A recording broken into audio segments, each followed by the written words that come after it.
Kaya nga sabi ni Topacio sa kanyang interview kay Corina Sanchez ito, pasok. Usapan na naman ngayon ng confidential funds ni Vice President Sara Duterte matapos siyang sampahan ng graft and plunder complaints sa Office of the Ombudsman. Kaugnay niyan, makakausap natin ngayon si PDP spokesperson Ferdinand Topacio. Magandang gabi po sa inyo, Attorney Topacio. Yes, magandang gabi pong muli, Ma'am Corina. Always an honor and a pleasure. Wow, thank you very much, sir, sa inyong panahon. Sa isang ulat po, layon daw ng pagsasampa na ito ng graft and corruption laban sa bise na pahinain si VP Sara sa 2028. Kayo po ba'y naniniwala dito? Ay opo, at in fact kami nga po ay naglabas na nung kamakalawa ng opisyal na pahayag sa ngalan ng Partido Demokratiko Pilipino na sinasabi po namin, unang-una yan ay mga recycled.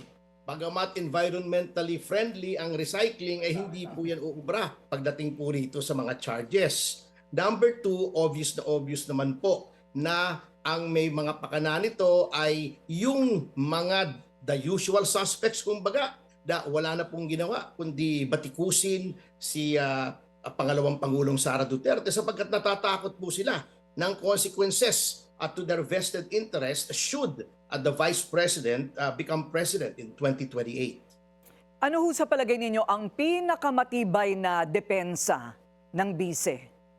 Well, the strongest defense po, Ma'am Corina, as always, is innocence. Hindi po niya ginawa yan. Ang ngunit sa ilalim din po ng ating mga batas, the person who alleges a crime has the burden of proof of showing that it has been committed sapagkat constitutionally protected po ang presumption of innocence. But in this case, the Vice President, I believe, is merely a victim of political persecution and vendetta.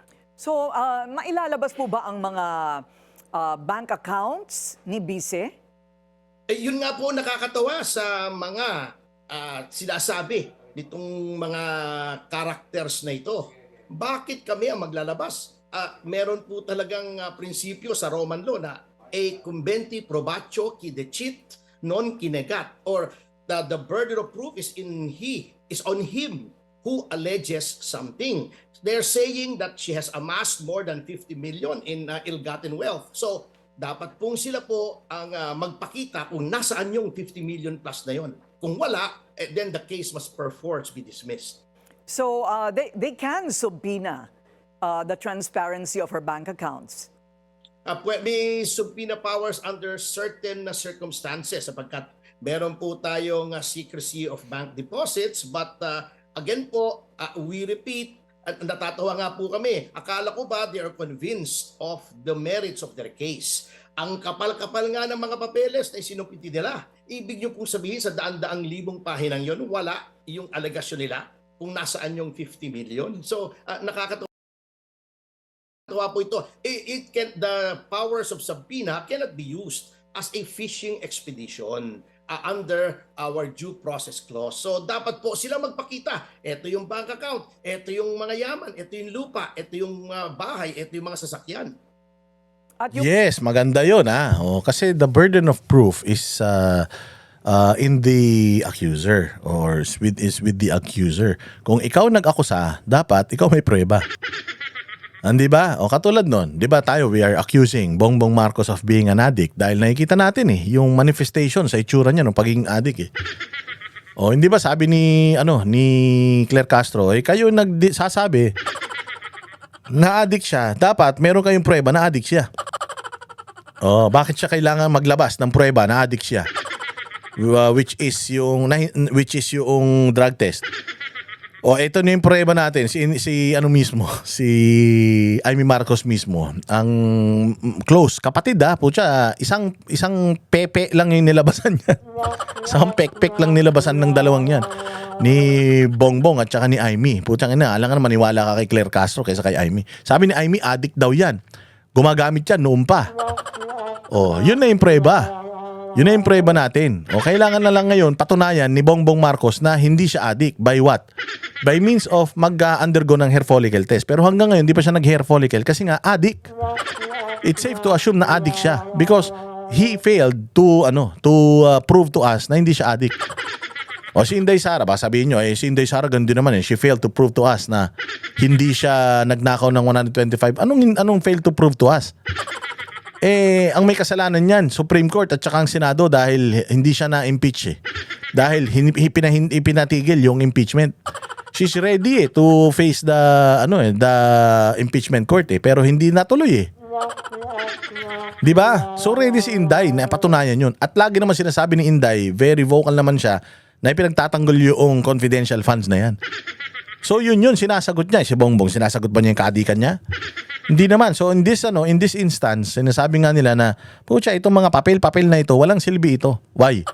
Because hindi ka pwedeng tumakbo sa ombudsman para mag-initiate ng investigation ng meron ka lang hunch or meron ka lang haka-haka. Hindi pwedeng haka-haka lang. Kailangan base sa ebidensya. May ebidensya ka ba? Yung ebidensya mo, kailangan i-cross-check yon noong ombudsman sa totoong data na manggagaling mismo sa inaakusahan. Tama?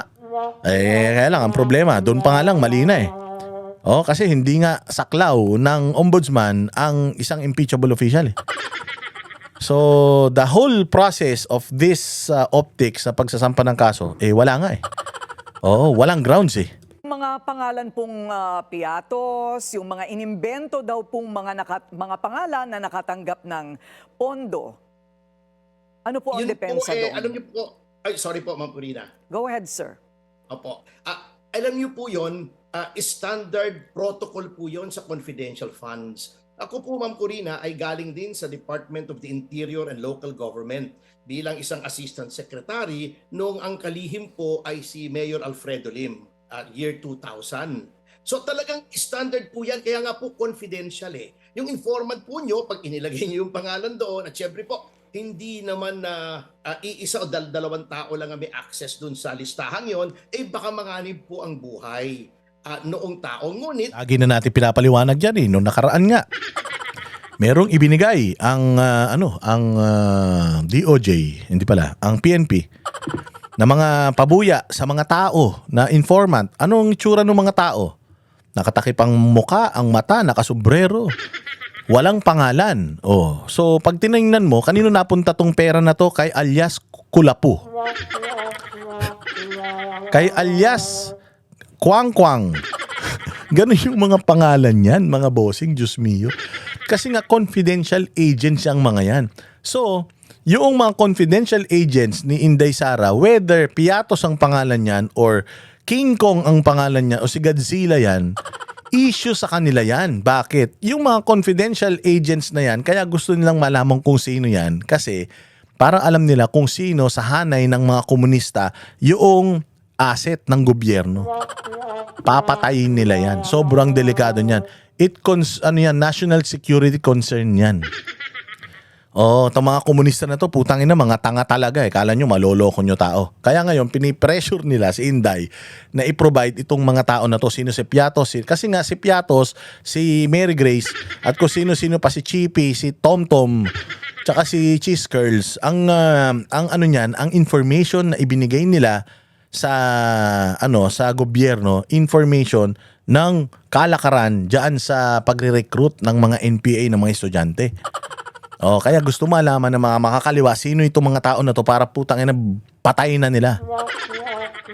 Pwede pong i-decode yun para malaman talaga na ito ay natanggap. So that is a non-issue na pinag-uulit-ulit po nila.